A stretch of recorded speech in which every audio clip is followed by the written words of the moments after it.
What is your God-given name? Obviously, it's not YuPhoenix. The real name would be Hannes. Hannes? Yeah. Last name? De Boer.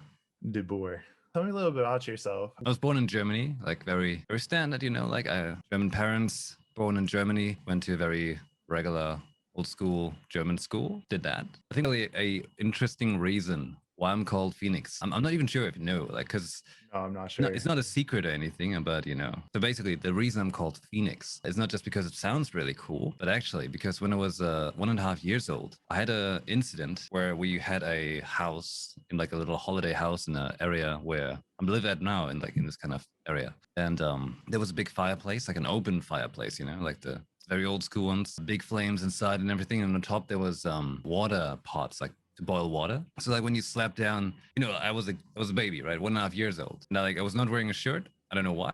I don't even know why I was in front of a fireplace, but apparently I was alone. I slapped down one of these water pots somehow. Like it splashed like, all over my chest. And that already like obviously like made the whole chest like just boil down. And somehow like this fireplace caused like a little fire surge, right? And that hit exactly like on my torso body. And it was like slapped against the wall, like from the chimney, not chimney, fireplace to the wall, like all the way there. It was like fancy blood fountain. When my father found me, all he saw was me covered in blood in the corner, basically like crying at the top of my lungs, my chest literally on fire. Oh my God. And then I was brought to the hospital, in which I then died for a couple minutes. Really? But then I came back. Holy shit. And ever since, I've been given the nickname Phoenix by my family for that. So that's the way I ended up with the name. Okay, so after that, obviously you were okay. After that, I went to school eventually. I had lots of issues in school though, because I always had an issue getting along with people. Kind of, I don't know why. Like a little bit of like introverted, isolated kind of preference there, which always felt a little odd to me. Like, like I wanted to fit in, but at the same time, I felt like a natural resistance to that. When you went to school, because in Germany it's a little bit different for those of you who don't know. It's not like American school. You have a choice where you can either do like an Ausbildung, which is essentially an apprenticeship, or you can choose to go to higher education. Unlike in America, where we're all like, yay, let's go to college, and it just costs money basically to go. So when you had to make that choice, what did you end up doing? When I went to school, right, I usually had like not horrible grades or anything, but I just never really so like I was never really studying or anything much, but I never felt dumb either. I just didn't want to attend school much. So, I had a time where I was skipping school a whole lot. In the end, at some point, I skipped the whole school year. Just around that time when you had to like go and decide for what you do then, and obviously I had to like somehow like save my school future, you could say. So then I went to it's technically a physiotherapy school. It has been, where you had to pay for it a whole lot of money as well. But this way they take you no matter which school certificate you had, like your graduation, because we have like 3 different school trees at the time where you to get a different certificate.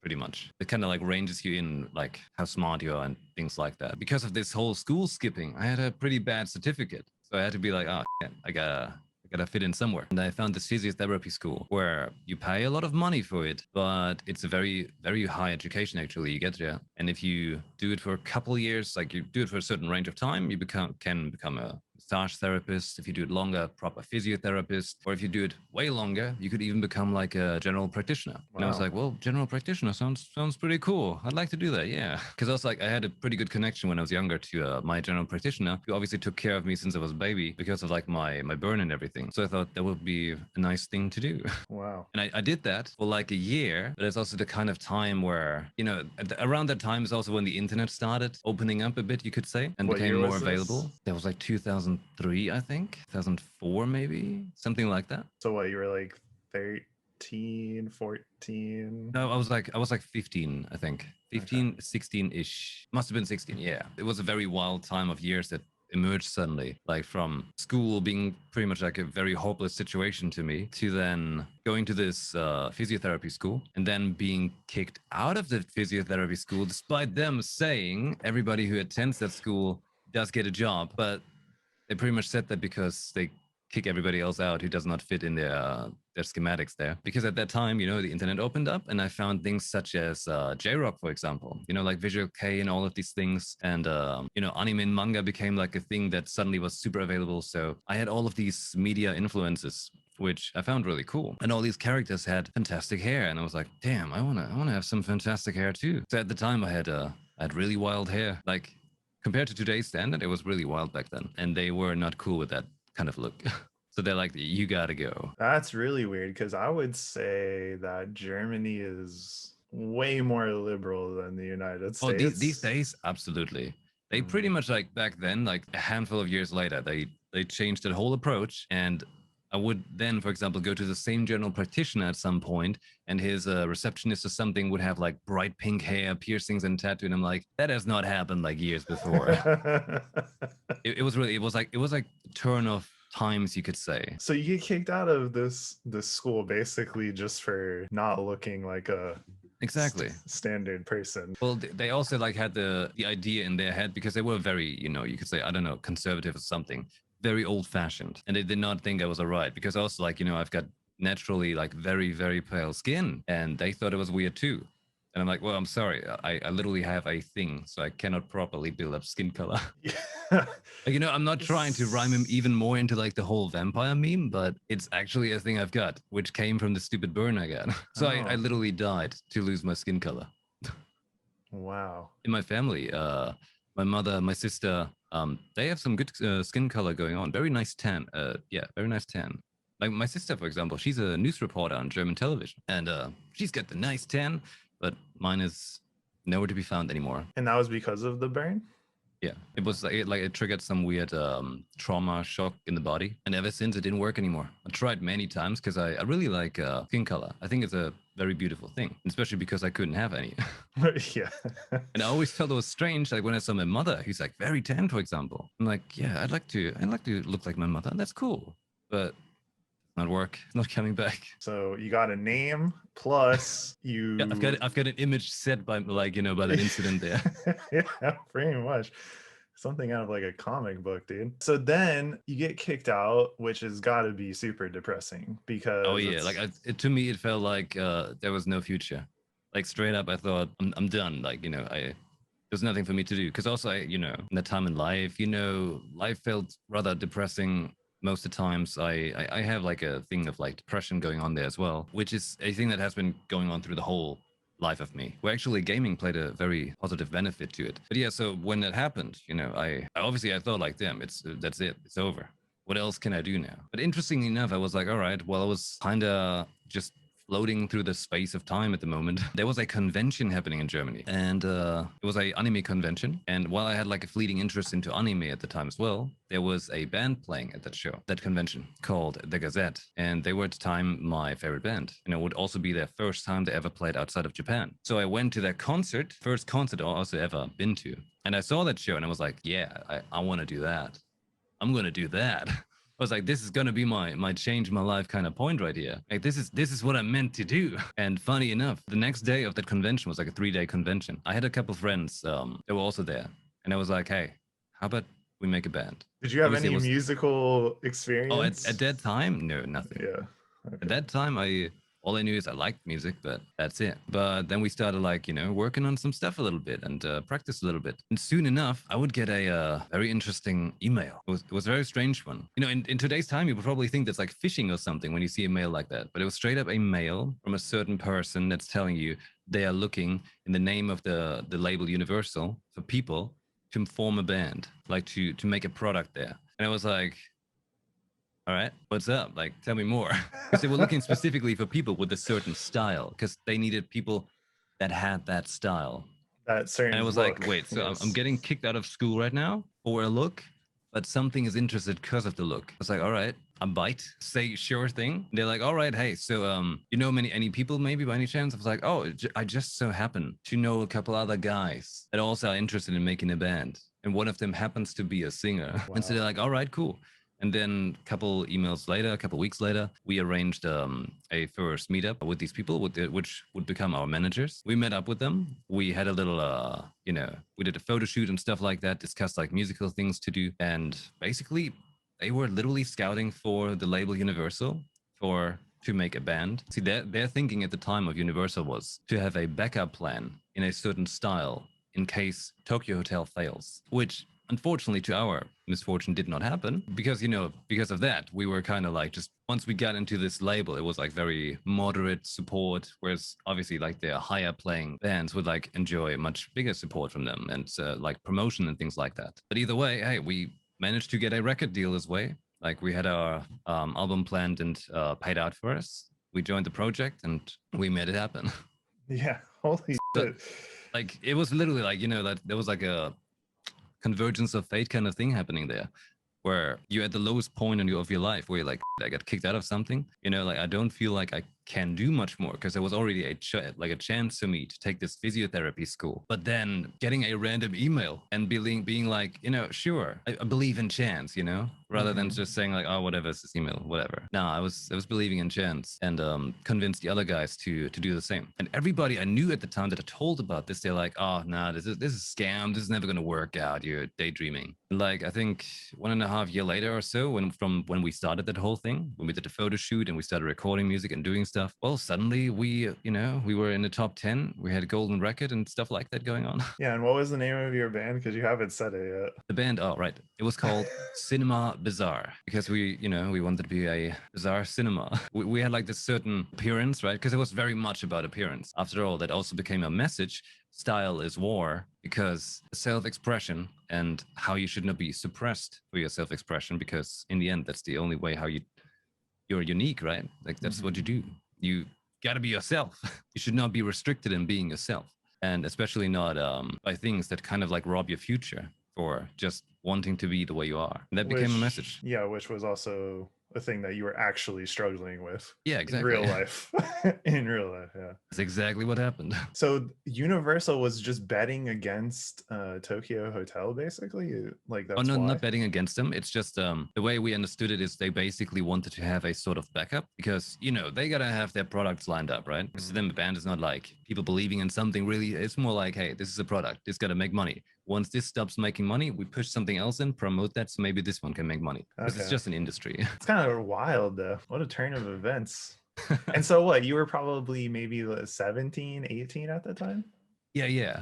Like basically, just like it started somewhere around 16. I think shortly after I turned 18, we moved to Berlin. Here's interesting thing about the school thing. So after that school thing ended, I moved away from my home when I was like 16ish. I was like at friends, or at the time I had like a girlfriend. I was just there, kind of like just some dude without a future, just trying to vagabond around and find what I can do. But that's also when this whole music thing started and connected. So I would take the time and focus on trying to become skilled in what I do. And then when we were around 18ish, most of us were the same age. So when we were around 18ish, Universal then said like, hey, you should all like live together so you can non-stop focus on working on your music. So they were paying for us a apartment in Berlin. It was nothing fancy though. Like it was just kind of like some apartment. Like it was not luxurious at all, anything like that.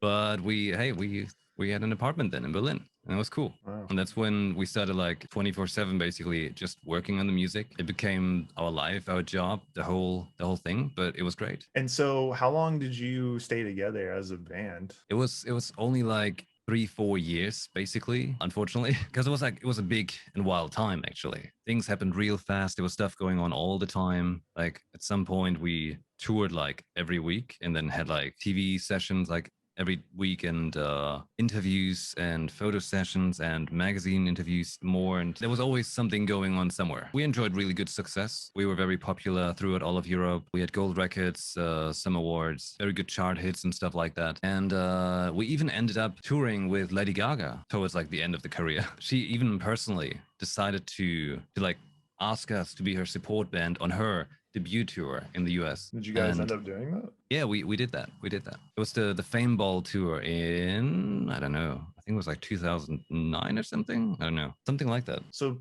you're pretty famous, I would say. I mean, out of all the people I've ever interviewed, that's a crazy ass fucking story. When it all ended, how did you get into, I guess, video gaming? Because you and I are actually very close in age. I'm 31.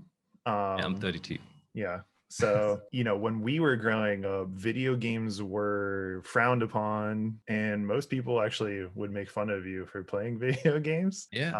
So how did you get into gaming itself, and at what age, I guess, when you started? So my family, we always had a lot of very tech stuff, you could say. My father was a tech engineer, and my brother would also follow in the same steps there, tech engineer and electrician. So we had PCs, like tons of PCs when I was a kid. Like they were everywhere. And they would always like screw around with them and put up stuff and put it together, make little robot functionalities and so on. But we also had the first NES, the very first, the old school gray NES. And I remember I was a kid. I must have been like 4 or something. And at some point, like you're just barely conscious, right? So you're like, oh, well, I have a brain now. I see a gray box. Okay, I want to play a game. And there were all these games laying around. We had plenty of them actually. Apparently, we had the very first NES sold in all of my area, and we still got it.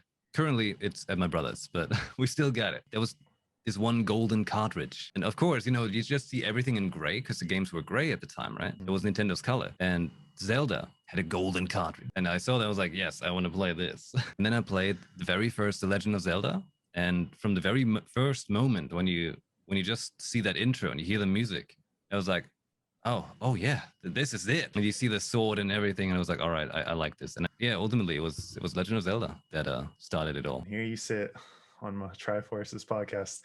Weird Right. twist of events. The corridors of time, they're converging. It's also the year of the 35th anniversary of The Legend of Zelda. Yep, exactly. And we're just 1 month away by the day, actually, from Skyward Sword Switch remaster release. Yeah, which I'm very excited about because I honestly hated the original controls. Skyward Swords. Yeah, the control is just I struggle terrible. too. It's like, listen, if I want to exercise, I'll go outside and or go to a gym or something. When I want to sit down and play games, I don't want to be moving around that much. Yeah, I remember that. Like, it was actually interesting because the house I am in right now, for example, this is where I first played Skyward Sword when it first released. In a time when I was coming to Germany, when I was living in LA, and I went back and forth, and I played Skyward Sword here. I remember I was playing it in the living room, and my parents would be there too, and I was struggling very much with these controls against the final boss, and I was raging, and my father would tell me, he's like, if you're getting so mad, maybe you're just not good at it. I'm like, no, can't say that. It's not the way it is. Yeah, it's like, you try playing this game like this. This is insane. Yeah, it was really tricky. But it's just funny how I played it first in this house, and now many years later, I now live in this house. So that's kind of cool how it came around. Yeah, your life is one where a certain path happens to you, and then it kind of goes in reverse, which is kind of interesting. It's like Legend of Zelda, sometimes Ocarina of Time happens and you go back and forth in time. Exactly. That was my first game as well. But mine was on the Super Nintendo, and that was A Link to the Past. That wasn't the original. I actually, to this day, haven't played that one. Oh, really? Yeah.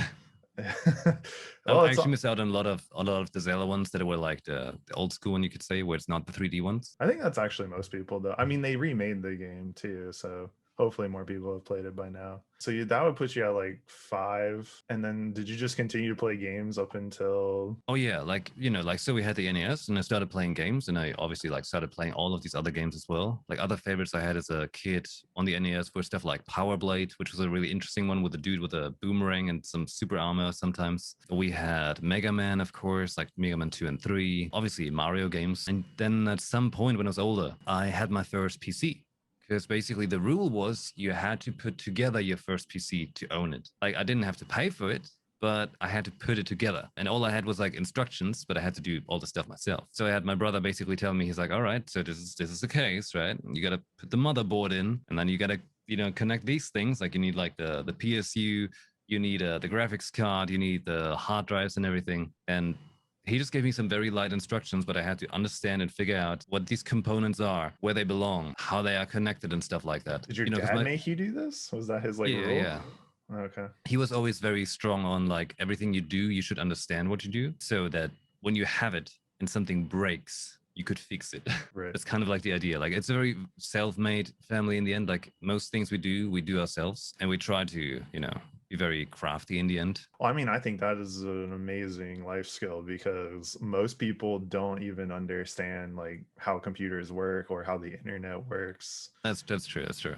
So I think that's extremely helpful. Back then I had like that first PC then obviously I had to learn and understand everything, like how the PC worked, how Windows worked and all that. But I think it was a really good time back then because it was just before the internet became a thing. So I learned and understood how a PC is made up, how our games work and everything. We had tons of demos back in the day, like all these PC magazines we would read that tell you about PC stuff, and you suddenly had random knowledge that you didn't know you needed. But then there were also these like game demos in there, so you could play these game demos, which I did over and over in the end because I couldn't really afford a game yet. Though at some point we had some games to play. Mostly were old school RTS style games like Age of Empires, for example. Or there was another similar one called Pharaoh. Yeah, like things like that pretty much. That was my main interest after all. Like when I was a kid, I liked anything that had to do with like dinosaurs or medieval fantasy. These kind of things were my kind of thing. So obviously, like, Age of Empires had like knights and stuff and was like, yeah, this is awesome. And I played that for a whole long time. Did you ever play the game Earthworm Jim? I heard of it a lot, but I didn't play it myself. Okay, because that was like one of those free games in the magazine that you could like play.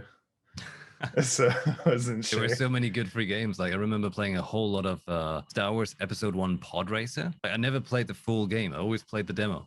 Yeah, always But the that demo. was a good demo. Did you just like the escapism of the games? Or, I mean, besides them being fun? At the time, I had friends from like school, obviously, but I always felt a little out of place a little bit. And, I always had little issues like in real life social situations to properly fit in. I always feel a little socially awkward there, especially as a kid. I was never talking much because I also, due to lucky genetics, I did not have great teeth. So I was trying not to speak at all, actually, and always trying to keep my mouth very shut when I'm talking, so you can't even see what I say, so nobody would ever see my teeth. And so therefore, of course, I was even more of an outcast at the time. And if I played PC games, it was just me and the game. And that served as a very good escape. And I had a good time in there. I felt like my time, I valued my time very strongly doing these games at the time. Right, and you had no one pretty much judging you on any little thing.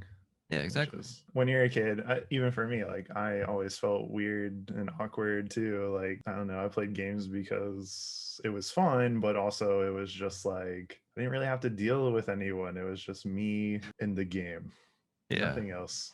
Also games offered sometimes, depending on the game, of course, a nice challenge. Say, for example, there was the N64, right? And they had games like Super Mario 64 or, of course, Zelda. And there were things in the game that were challenging. And it was nice to do that and felt rewarding to fulfill this challenge. But like, say, in real life, I was very good at sports, for example. I had no issue there at all. I have like several medals and everything and certificates saying like, hey, you did great. But I always feel like, it was kind of whatever to me. Then when I played a game, like, like the feeling you beat like a strong boss, right? It was just euphoria. But when I would win like a gold medal for a sports competition, I was just like, yeah, okay. Like I remember one time I was at a sports, like a sport event, and there were all these kids with their parents that drove them to the event. But my kids just, my parents just put me in the bus. They told me like, here's the event, drive there. See you later.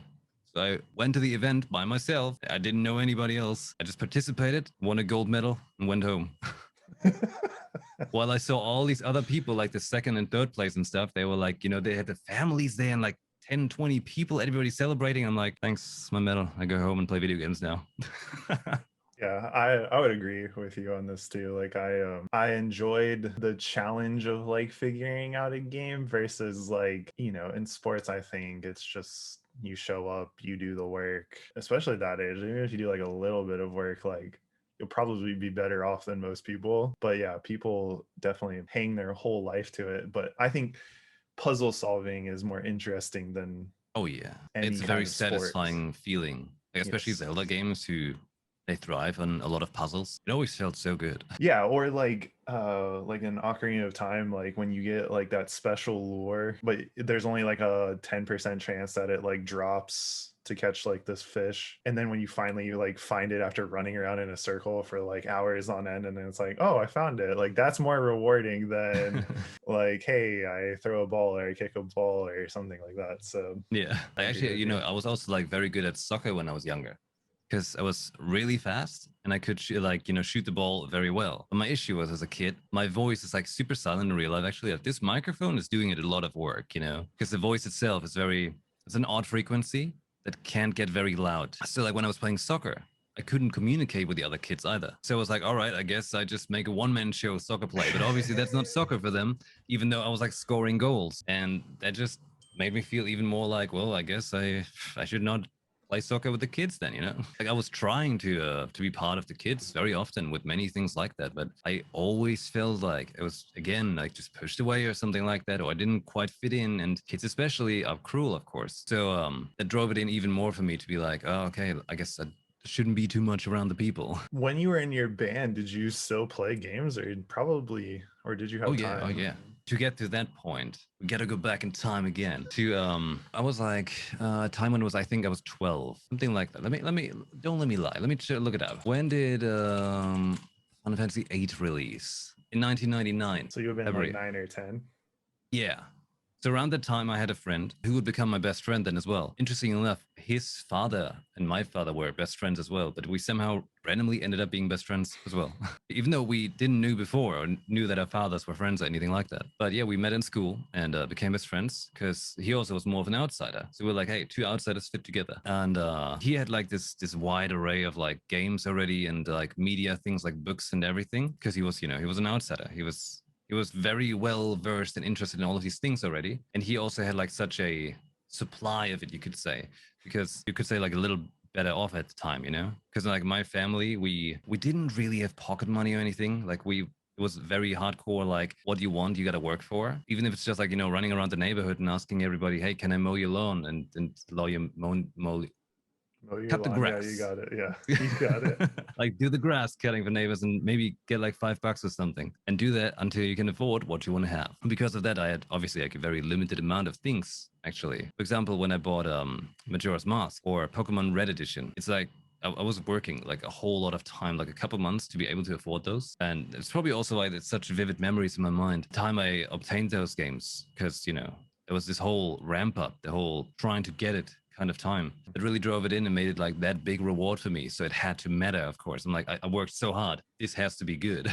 Right. And luckily it was. But also like, so then I had this friend. Okay, so I was like 11, I think. It was a little bit after the time when 8 originally released. So Final Fantasy, haven't heard of it before, had no idea, because I still had a very limited amount of games.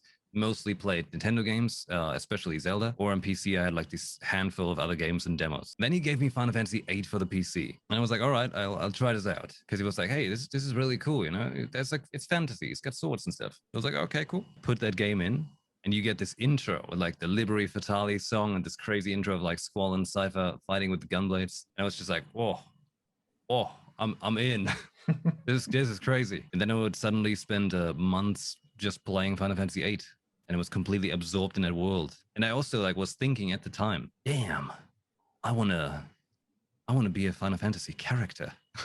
Like I wanted to be one. Funny enough, the director and producer of Final Fantasy 14, Naoki Yoshida, I met him like a couple of times by now at like events and stuff. And he was actually calling me a Final Fantasy rock star. And I was like, made it.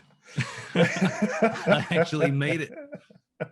But yeah, so I was playing Final Fantasy VIII back then. And after that, I tried playing all of the Final Fantasy games because I thought they were cool. And it was just around the time when I even understood what Roman numerals were. I was like, Final Fantasy VIII, like VIII. Okay, so it's 8. So I went to the store and I bought Final Fantasy X-2 at the time then already. I didn't even know. I was like 10-2. I'm like, I guess. I didn't even play 10. To this day, I haven't played Final Fantasy 10. Did you play 9? No, I only, kind of being how it came for me was I played 8. And 10-2, and then 7. I've seen friends play 9, but didn't play myself, and saw them play a little bit of 10. To this day, I'm not overly spoiled on these stories because I'm like, I'm going to play them eventually. Yeah, like I played 10-2 then I played 7, and with 7, that was the game for me. Because I really liked 8. Because I could really, like, Squall was at the time a very understandable character, I felt like. Because he was also like very much an outsider and stuff. I was like, this is like, you know, probably lots of people could empathize with that. But then with Cloud, there was a lot of things going on in 7 where I emphasized that little bit more than with Squall because he had some things going on. Same as like, you know, where he had like the crisis and stuff with the self-finding and his personality issues and all this stuff. And I was like, wow, this is just like what I went through as a kid. Yeah. I think like a lot of Final Fantasy people got hooked on 7 and then they played thereafter. But I think the characters in 7 were so well done and like the story was so well developed. Oh yeah, and it's also like I think at the time when it released, because I played it way years after release because I didn't know, but Right. it had like, you know, I believe it was like the big new thing because they went from Super Nintendo to PlayStation 1, had the 3D models and graphics. I think that was a really big thing, not just for the story, which was phenomenal, but also for the PC fidelity that I could crunch into the console. Yeah, no, it was an amazing story. And you know, on a side note, I'm very disappointed the way that they changed the game for the remake. I Really? really love turn-based stuff. Oh, okay. But you know, because the new Final Fantasies, they're all around that same concept where you're like running around slashing. Oh, I got to do Yeah. this thing, switch between this character. It's like It's very action now. yeah. Which one was like the paradigm shift? I'm trying to remember. Oh, Where that was 13. lightning 13, Yeah. yeah. Like that kind of stuff. I'm just like, God. It made it more complex, but more interesting. But yeah. So you play these games that you obviously resonate with, Mhm. and you just continue to do that even when you're blowing up in the music scene. Oh Which yeah. it's Like fascinating that you didn't even know how to play anything, and you're just like, I'm gonna do that, and then like all I always like, you know, had a kind of like just do it attitude, you know. I was like, sure, even though people tell you no, you can't do this or it's wrong, I'm like, nah, I'm gonna do it. Because, you know, in the end your mind is the only barrier, right? right, Like if yeah, you can imagine it, you can do it. And my idea, because I played Final Fantasy and I saw those people on stage look like, you know, because to me, like visual K characters, they look like video game characters. Because in my mind, you know, the Final Fantasy characters were like, you know, there was basically like those bands, right? And I was like, yeah, I want to be like a video game rock star kind of style, especially like Final Fantasy, because that was like my big thing then. Because I always felt like gaming wise, Zelda is kind of like the heart of game for me, you know, of gaming, because that's where I origin from for the games and all that stuff. But it's not like I necessarily like resonate with Link or anything like that. He's the hero of time, right? And he's that guy. But it's just the games are just so fantastic and have such a world and so much love in them. But in Final Fantasy, I for the first time felt like I could actually I felt like, hey, this is more how I am in real life. And I was fascinated they managed to squeeze that into a game. I was like, damn, this is interesting. I felt kind of understood in a way. And so I wanted, like in my head already then, started this like this spark of like, what if I could become someone that is also like has that style and has a meaning to it, like, you know, has a meaning to your life. And then there was that, you know, the band happened, and our great meaning was, after all, to pretty much just be yourself, like realize yourself. And I wanted to become a video game rock star. well, in a lot of ways, I mean, I would say you are definitely fulfilling that. I was trying my best.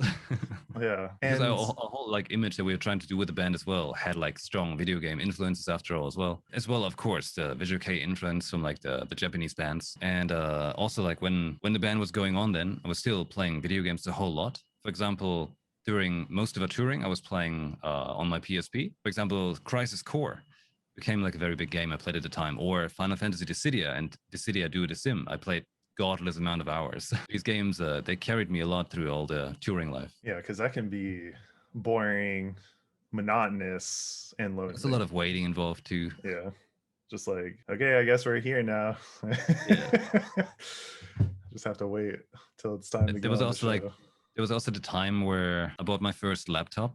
Just on at our first tour, I bought my first laptop, and so I had my PSP and I had a laptop. And at the time, smartphones were not really a thing yet. Like they didn't even properly exist yet. I think iPhone 3G just released like a year later after our first tour or something like that. On that tour, for example, like after we had like a show we played, it was like 1,000 people there.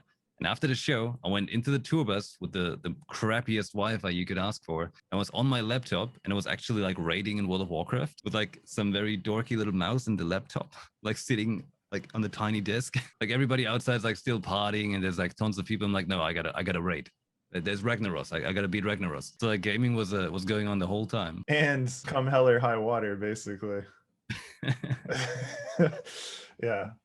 There was So also actually there was a time when PlayStation 3 released, and I remember that very well because at the time we had It was the first time when we had like somewhat of a decent paycheck, because they never actually paid us that much. We were like very on the super low end of being paid for. Basically, if you picked up any other job, you would probably make more money. But hey, we had the fame and the success, so I guess that's worth it. But then with that first money we made, so I bought my guitar. It's like this guitar I have right here, which is also a very beautiful one. And there's a story to video gaming connected with it as well, actually. But then like I bought a PlayStation 3 as well, with Assassin's Creed, which was a launch title. But I remember very much how at the time, way back then, we saw a trailer on the internet for Final Fantasy Versus 13. This is like when they announced the Fabula Nova Crystallis, where they told about 13 being like this fantastic universe of like 13 versus 13 and 13 Agito or something like that. So they wanted to make this big thing, right? Had this really cool trailer for 15, which was called Versus 13. And because of that, I bought a PlayStation and then had Assassin's Creed, which was also really cool back then. And I remember like my manager telling me, he's like, you gotta check your priorities, basically. I had that constantly. He's like, you gotta check your priorities, like with all these games and stuff. And I was like, what? I literally bought a guitar as well. The other guys just bought outfits. I'm like, come on, man. Gotta play guitar, play games. It's all play. Has any of your music been featured in games? Nah, not yet. Okay. Yet. Though, you know, I'm trying. Because I remember, I thought I saw a picture of you like playing on stage at some convention.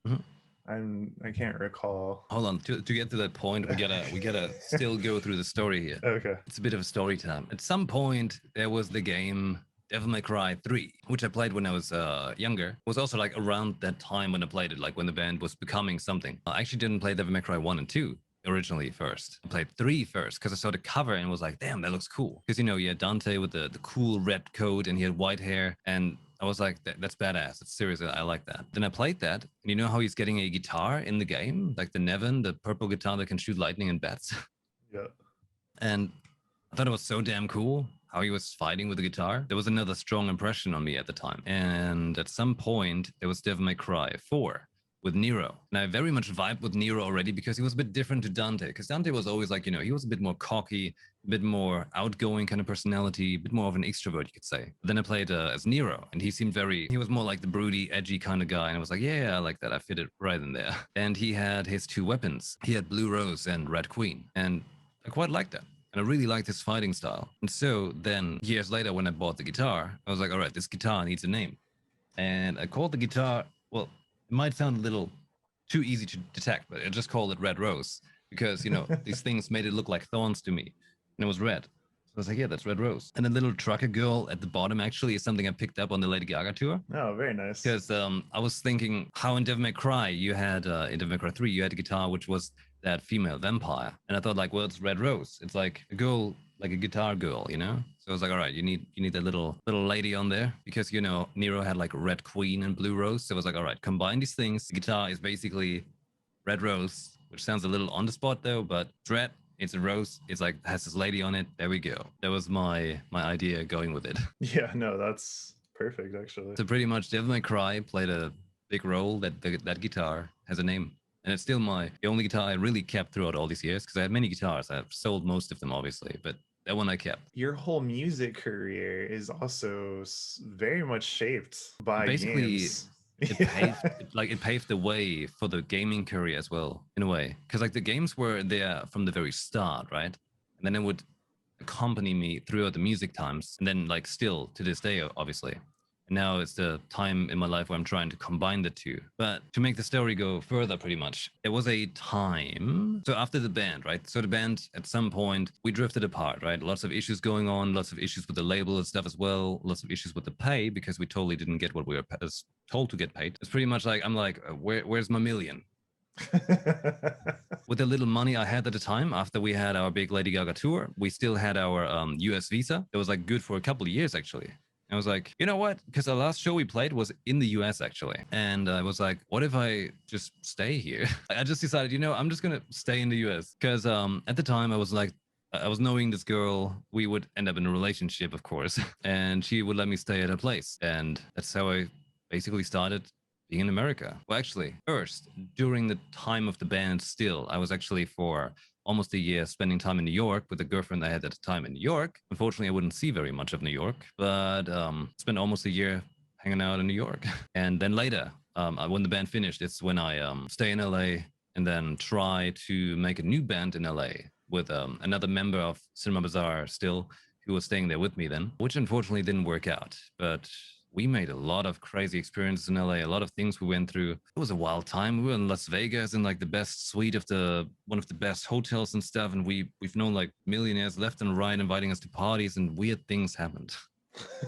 It was an absolutely wild time in like my early 20s. Do you want to get into what actually went down, or is that just like Well, basically, I don't know. Like for example, we were like flying to Las Vegas with like a private jet and stuff like that, driving around with a limousine to get there. And we were told by the butler, he's like, "Hey, if you guys have any crazy wishes," and we're like, "Oh, well, what kind of crazy wishes?" We're like, "What if we get a bottle of champagne?" He's like giggling at it, right? And he's like, "No, I mean like crazy wishes." And we're like, "All right, what's one of the crazy things that people asked for here?" He's like, "It's basically all inclusive, right?" And he's like, "Oh, like." What's his name again? Muhammad Ali, I think. Basically ordered a tiger. Like he wanted to have a tiger in this suite. So they back then at some point this guy had a tiger in that hotel room. It was like Wow. the hotel room was like basically like a mansion. We're like, well, it's okay, we don't need a tiger. So we didn't have a tiger. We were just very tame. We were like, we just take some alcohol. Over the course of the next couple of years, I would be like in LA for 3 or 4 years. At some point, I had my own apartment there then and tried many different band experiments, was working with a lot of musicians there, a whole bunch of stuff like that pretty much. And at some point, I got very sick of LA because people there were very unreliable. They didn't take things very Seriously? serious, and yeah, Okay. and they also didn't think very big. For example, like at some point I had a band. We were touring like every 3 days or so. We were constantly playing shows pretty much, but only in LA. And I'm like, hey, how about we play further than LA?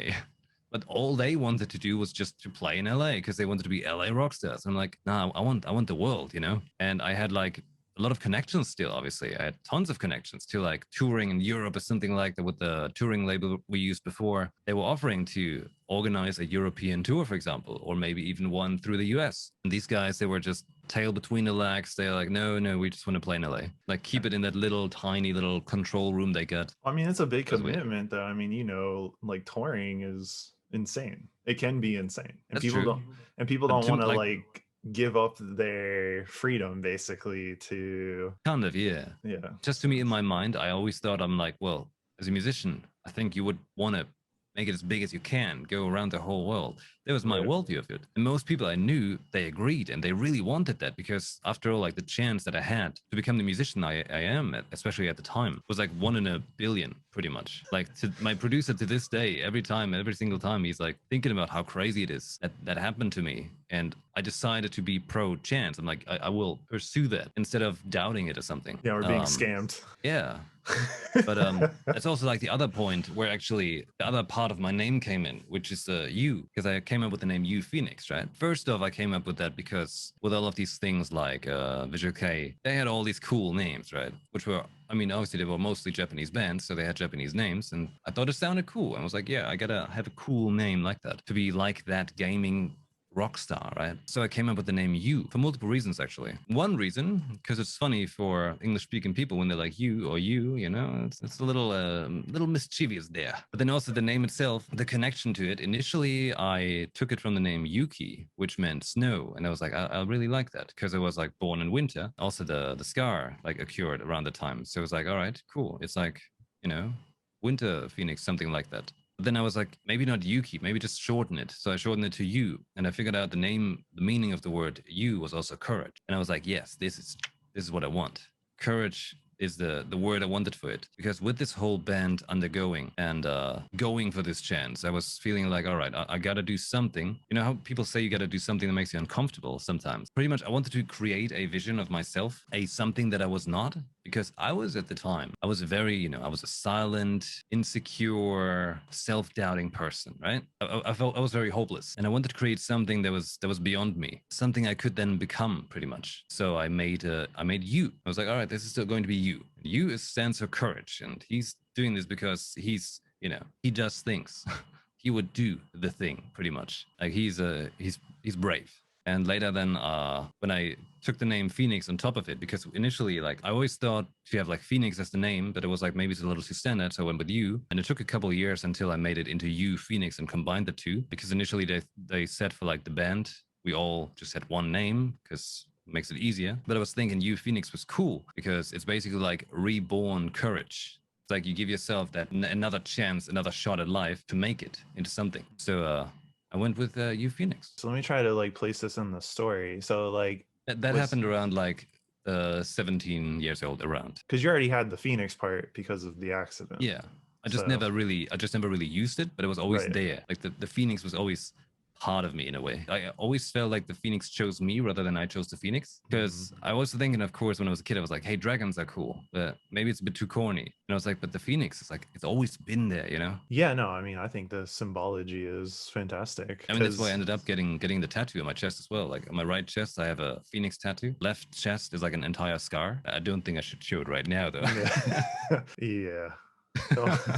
But yeah, like the whole entire left chest is just a giant scar, which is why I did put the Phoenix on the right side. So it's a nice mirror of it, pretty much. When you were in the band, was that like your stage name too, or Yeah, we all took stage names. Actually, like I gave the singer his stage name. Interesting enough, because of Final Fantasy, because he had very blue eyes and he had blonde hair. So I was like, he kind of looked like Cloud, and Cloud was obviously my favorite. So I was like, all right, you know what? I'm gonna call you Strivey, because he had another nickname before that also had like the word strive in there kind of in German. So I was like, you know what, you're going to be Strivey then. I also was like the one very much at the time pushing him to become a singer because he was very much doubting. Originally, he was even thinking of like playing guitar, but I was like, no, you're going to sing. And well, he became a singer. And it was kind of reminiscing also a little bit of the story of like Zach and Cloud, how Zach very much pushed Cloud a little bit there. Although I felt personally like my own story was more of Clouds, but you know, I obviously wanted to reflect that onto things. So I was like, he's going to be Strivey then. I He had just think like likeness. your life story is just very interesting. Like you thought deeply about what you were doing. Like even the notion of creating something outside of yourself to strive towards, even though you weren't like there yet, and just taking the chance because like who's to say like you can't do this thing? Most people don't do that, and most people don't have the forethought to think like, yeah, why can't I do that, you know? Well, the thing is also that I think a lot of people have a lot of things that often like a chain to us. They chain us on, they keep us on the ground, but they might also chain us on the ground. There's like, you know, especially as the older we get, right? There's responsibilities, there's connections to things, there's things we got to keep in check of or something. And at that time, I felt like in life, I just felt very off the chain. You know, I felt like, all right, I kind of lost everything. And I was very hopeless. Like, all right, but there is nothing. So I'm like, but if there is nothing that's holding me, then there's also nothing holding me back. Right. So it's like, all right, I'm going to create this persona is essentially that I want to become, which I then in the long run, obviously, like just, I felt like I fused it with myself kind of. So I would try to imagine myself to be confident and stuff like that, to have this courage to do things. And I did. Like people for the longest time thought back in the day, I was like very arrogant or something like that. I'm like, no. I'm actually very insecure and everything, very shy. You know, the saying how people say, like, you gotta imagine it and then you can become it. And I think that makes a lot of sense because it's really just our mind holding us back on most things. Find something you're passionate about or something that you really want to do or have or anything like that. And if you really put everything into it, you can totally get that. You just gotta really make sure you give that your energy. Yeah.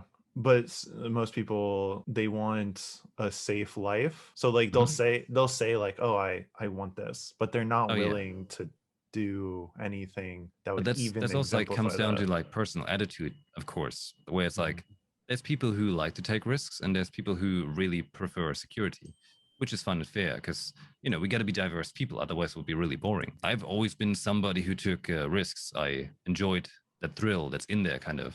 Yeah. So I think that came natural to me as well. And it was also a time where it worked. You know, like I said, it was really like all the planets converged to make that happen. Yeah. And I also felt like, you know, since I had like this burn, right? Whole life I had this little afterthought in my brain going like, well, maybe there's something greater for me out there than just doing what I do, where I grew up in like a small town and stuff like that. Very small town and everything. I had a life of bullying and stuff like that. It was not Where great. in Germany did you live when you were a kid? It's the northwest Germany. It's like a small town that's like near Hanover. What's the name of it? Called Nienburg. Oh yeah, that was a pretty small place. Oh, also like another interesting fact, actually, the reason why my English actually improved so much when I was younger is Yeah, because just as a side note, guys and girls, his first language is German. Okay. If you haven't figured that out yet, it's kind of I'm spectacular. 100% born and raised German, fluent German, very good German. I like to think myself. But yeah, my English improved so much because I was playing. See, I was playing games in German, obviously, when I was younger. Although the first Zelda game was actually in English, but I didn't understand anything, but I couldn't even read German when I was a kid. But then I played World of Warcraft, and obviously World of Warcraft became a big game for me for many years to come. And I was playing it in German, but after a couple hours of playing and trying different characters, I was like, these things sound kind of corny sometimes, those abilities, So I changed the game to English and was like, whoa, this sounds so much cooler.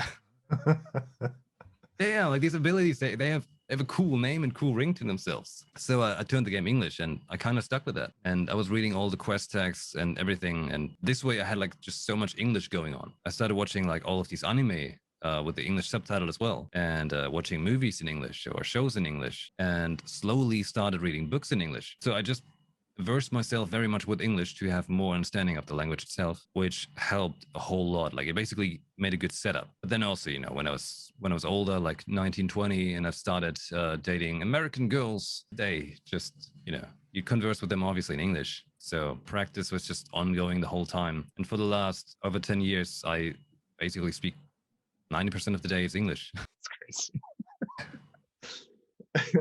Like the only time I speak German is with my family or my producer, pretty much. Do you ever feel like you lose the language a little bit? I sometimes thought like maybe a little bit, but not really actually. Yeah, Still fully there. It's I always had a difficult time coming back. Like even my mom, when I came back from Germany, she was like, "What is wrong with you?" And I was like, "I don't know." Can't really describe what's happening in my head right now. When did the band end? In you were Band ended 25? I think it ended in 2009, no, 2010. The band ended, I think. So you were 22? Yeah, like 23? 21, 22-ish around that Yeah. time, I think. And then what did you do after that? Well, I was living in LA. I did these other bands and projects like that. Unfortunately, like I said, nothing really worked out. How many years did you spend trying to like resurrect a band?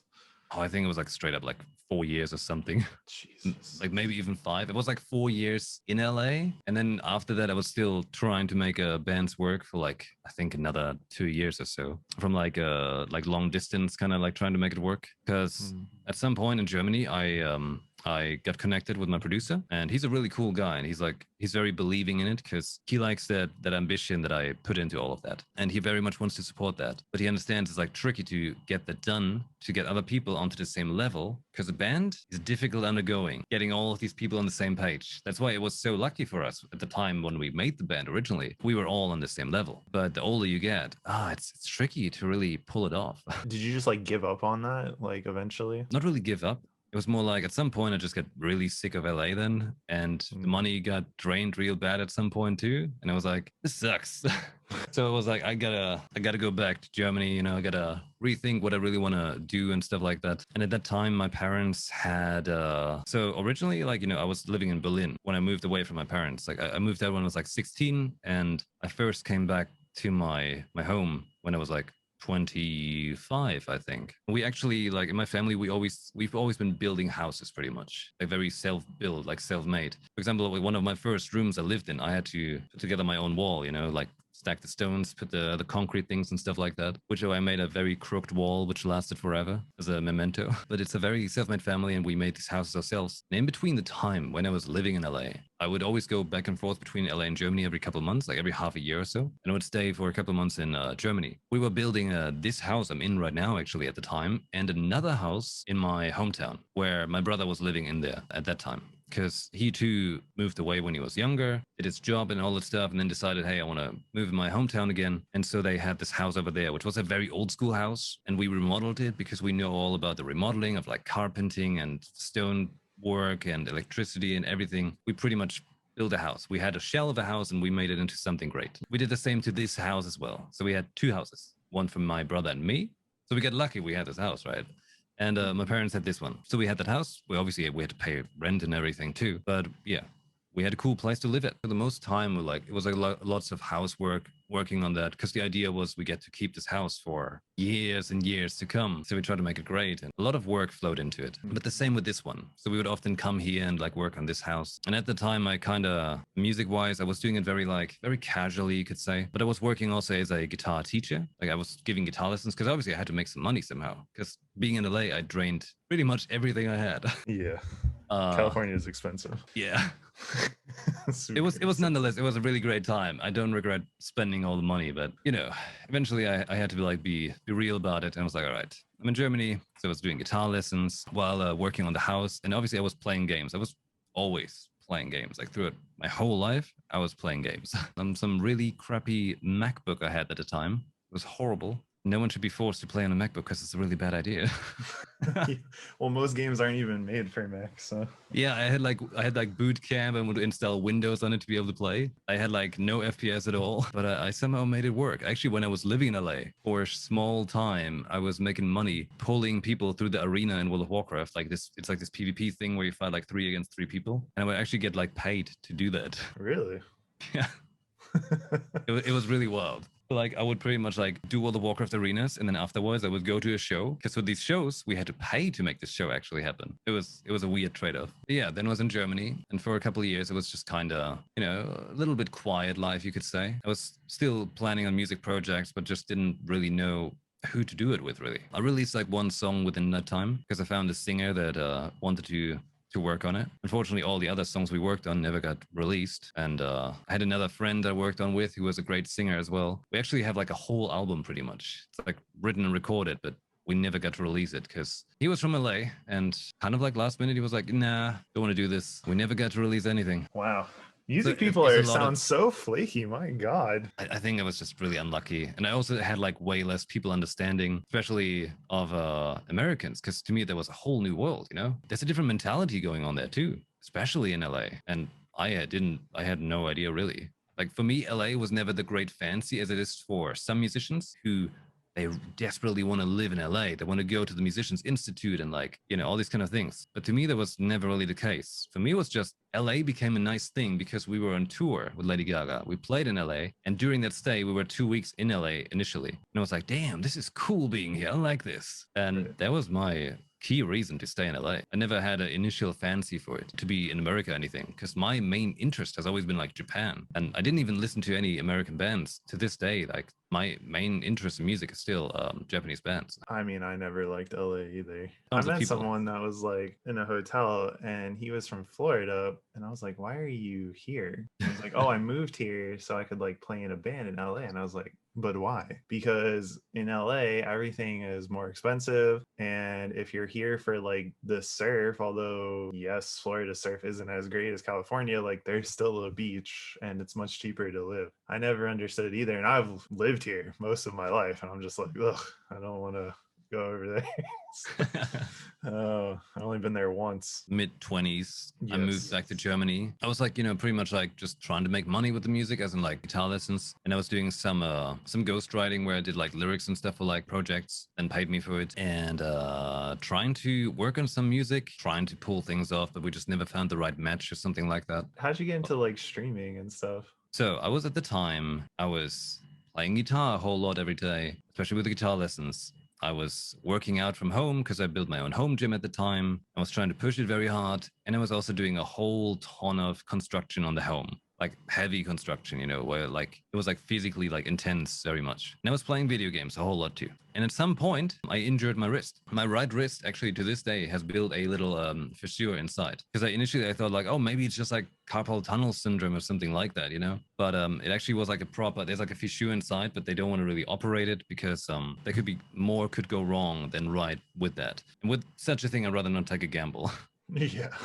So pretty much my right hand was kind of useless for a bit. I wasn't able to work out. I wasn't able to do any construction. Playing guitar was painful too. But the one thing that was not painful is using my mouse because the way I hold my mouse, for example, is I use like a fingertip grip. So all I use is like the tip of my fingers, right? Like I don't use my wrist. Like this thing is not moving. And that was the painful part pretty much. Because like somewhere like in the back here, when you do like the up down movement, for example, when you play guitar like that, that was very painful. But like holding the mouse was fine. So I I could use my PC with no issues. And I was playing PC games very much at the time. And that's around the time when I discovered Twitch as well. And I was like, hey, hold on. I'm like, all right, so all I can do is be on the PC. And you're telling me there's people watching others play video games and have a chat with them? That's amazing.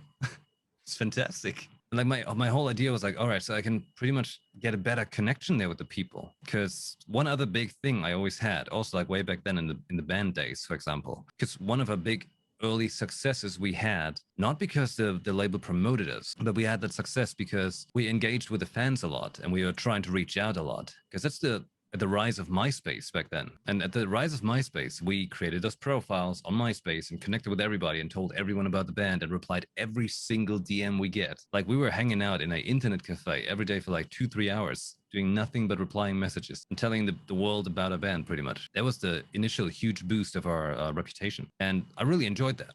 Because to me, the internet was obviously like a fantastic place. You can engage and talk with people, but you don't have to be around people really. You know, you have the safety of wherever you are pretty much. And as a social insecure person and more of an introvert, this is awesome. This is fantastic. This is really what it's about. And so with streaming, I thought like, damn, so I can share even more of my passion with people, converse with them, and have this giant hangout essentially with Twitch. Like my initial idea was not even you can make a career out of it or make money or anything like that. I was just thinking, hey, so I could actually like keep up with everybody, like, you know, have all these people be interested and engaged with me, like have a conversation. Because a lot of people at the time were also like just paying to chat with me. I was like, hey, I can offer guitar lessons. And they're like, no, I just want to chat with you. And so they paid me money to chat. I'm like, but I could give you a guitar lesson. They're like, no, just chat. And then I was like, all right, so why don't I do Twitch then, where I have like this actual big chat. Everybody can chat and I'm on the camera and I'm on the microphone and stuff. And at the same time, I could play games. I was like, wow, this is everything together. Fantastic. And I started doing that. That's how I started my Twitch adventure. What year did you start streaming on Twitch? I think it was 2015. You were doing it consistently or? Kind of. According to this page, I started in 2015 in September. Yeah. Because I had like a time where I would start, I would do it, and then I wouldn't do it for like a period of time because I had like no understanding of Twitch. I watched a handful of streams and I was like, sure, I'll do it. I had no idea. I had no idea about the culture of Twitch. I had no idea about how most things worked or anything. I was just always in a very learning by doing kind of approach. I just downloaded OBS, I get myself a microphone, I put the camera on, and there we go. Pretty much nail on the head, but yeah. Like, you know, I didn't understand, you know, how Twitch has a kind of like a little bit of a culture going on, you could say. Emotes and Kappa and whatever, all of these kind of things. Nothing of it made sense to me at the time. I just connected with the fans I had, gave them like that link, posted it on Instagram and everything, and there we were. I was doing that. And it was massive trial and error for years to come. Yeah, I found out about you through another streamer. Her name is Livy B. Oh, yeah. And that's how I found out about you. But that was like, I want to say like 2 years ago. I didn't know you had been streaming for so long. I had many pauses in between as well. Like it was not consistent in the early days, and it was massively unprofessional. Listen, Crappy there are hot tub cam. streams. There's not like, don't worry about professionalism. That's all I can say. You know, like I had like a camera that was like blue and everything, and my background was ridiculous, and my PC couldn't do anything. It was insane. It was really bad. Also, like, you know, like I had to obviously like learn all the things like microphone stuff and so on. Everything took a lot of learning, and I had like no pointers. I had no streamer I looked up to, anything like that. I just went with it kind of. After like almost 2 years, I finally figured I was kind of at a point where I felt like, all right, this is now how I think a stream should kind of go and be. It was a big time of playing Final Fantasy 14, I think, at the time. There's a lot of cool things that came to be with the streaming then. For example, like Square Enix hired me as a moderator for Final Fantasy 14 at Gamescom at some point. Or years later, I would perform the Devil Trigger song for Devil May Cry 5 as their first performance of it at Gamescom. And then also at the German premiere party for it as well. Yeah, that's where it was. That's what I saw. Okay. Now we came back. All the way. Back to that point. Finally. We made it. Okay. Yeah, that's freaking awesome, dude. Your life is amazing. Personally, I enjoy your streams. I think they're pretty chill. The people there chill, and I think your content is unique. I think you have like a lot of backstory. I think people resonate with that, which is why I wanted to bring you on the podcast, because I had a feeling the person that I see, there was so much like more, kind of like an Yeah. iceberg, like Yeah.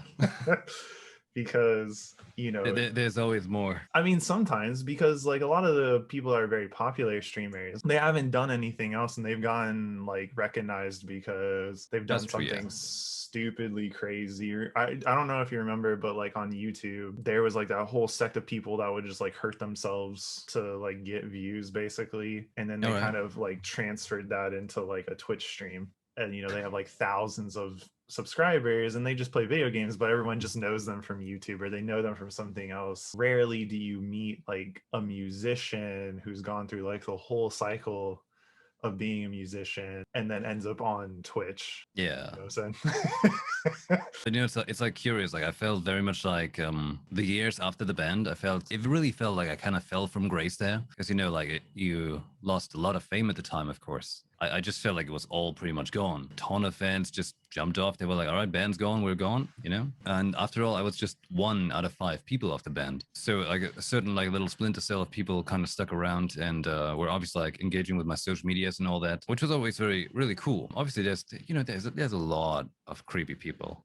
To this Yes. day, like, there's the kind of messages I get is wild. But there is a decent core of people that make it all worth it, They're cool people, and you're like, they're the ones that keep me very motivated. Not to say that I'm not thankful for all the ones that are there, but I think it's also like you gotta be realistic and understand some people are just strange. I would say it's probably worse if you're a girl, to be honest, but Could that's be, up like, though that's up for debate.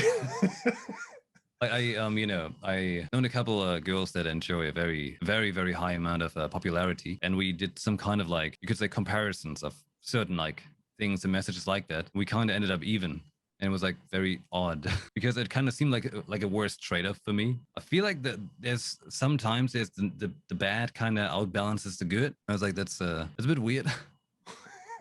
But it could also be like obviously due to like demographics and certain interest in other things and stuff like that. I bet it's for a lot of girl streamers out there. It's gotta suck. Like there is a lot of weird people out there, and I feel like they're more outspoken towards them than vice versa. Yeah, well, I mean, you get a lot of like girl streamers that have to deal with like dudes making rape comments towards them or some really bad things where it's like, if I was them, I would just literally call the police and be like, hey, Yeah. I got this message. Like we live in strange times on the internet. Like we always have been living in strange times on the internet, but it's just getting bigger and bigger because there's more and more people on it. And they are just with the protection of their screen, like they're away, right? They can be anonymous on the internet while they're talking to a person. It's a person of the public interest, and you just gotta take it. Yeah, I guess. I find that weird. It's like, just act like you would if you were in a social setting. Like, Yeah, pretty much. just be respectful. Like, Yeah. my God. So, what are your plans for your stream? Like, what do you want to accomplish? Or are you just around and just hang out? Essentially, my great idea when I then started streaming, even though I started with games like Hearthstone and CS:GO, I was kind of just trying to see like, all right, I looked at Twitch and was like, what's popular? Why do people watch this? And was like, I guess I try and stream the same. Like I really had like no clue at all. I just tried that and just had a good time.